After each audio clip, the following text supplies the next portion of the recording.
Welcome to our service of worship today as we are coming to the close of another month and entering into the full summer months. We know that there are going to be some shifts and changes as people are here or not here, some traveling, some spending time with family or friends or other activities. So it's good to gather together today to welcome Logan at our piano and to recognize all of the gifts that we have to share in our time of worship.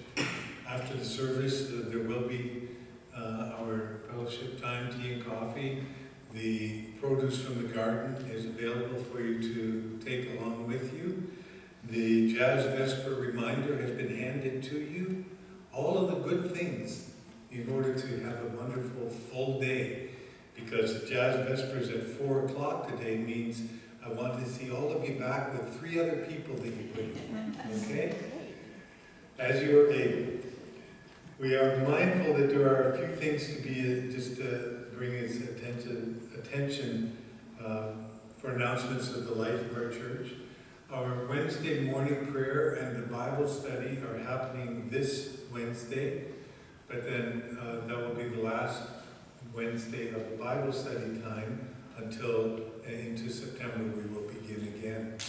And everyone that's been attending our study are in agreement with that and to have a hiatus through the summer.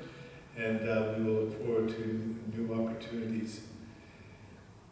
The prayer time, I'm hoping and trusting that some people might still come on that on 9 o'clock on Wednesday mornings. And so over the next weeks, we'll see how that response is. Whether people are traveling or not able to be there, we'll see. I have a few things. The mission and service recognition page came in, and there's always a certificate in that, the Tsawwassen Pastoral Charge, in recognition of giving $14,341 to the Mission and Service Fund this year.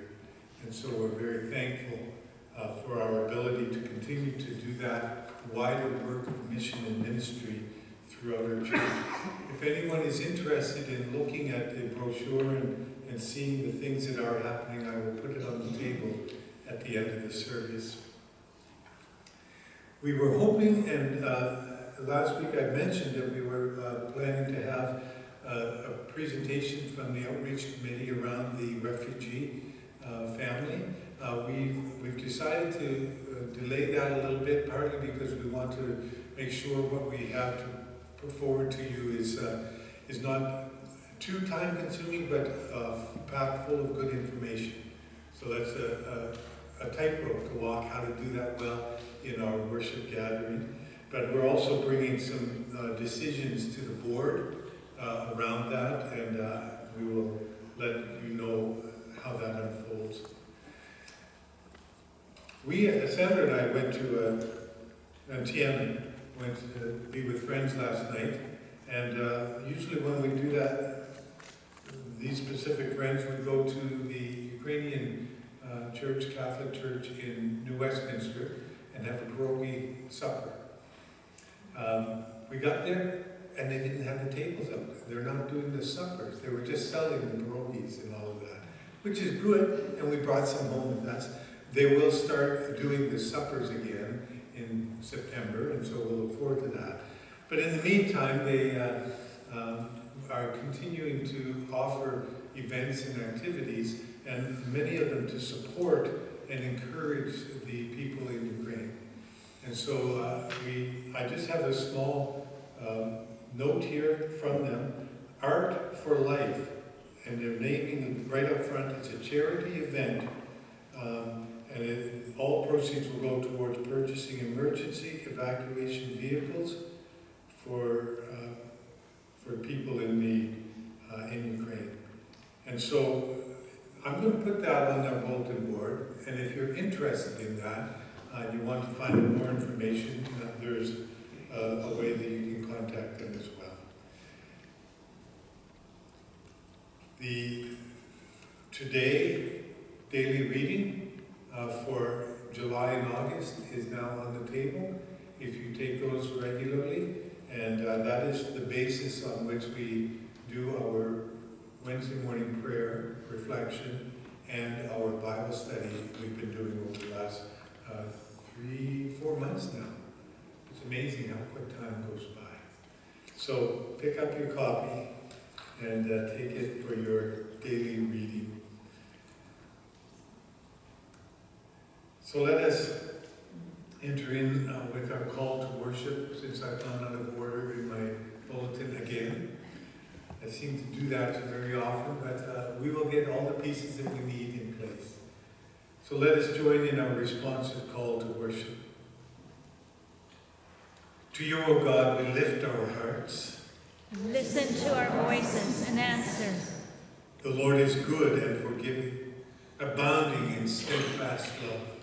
God does wondrous things with grace and mercy. So let us glorify God's holy name together. We come to worship God in love and loyalty. And let us lift our voices in our first 2 hymns. The first one is Great is Thy Faithfulness.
second hymn, Open My Eyes That I May See.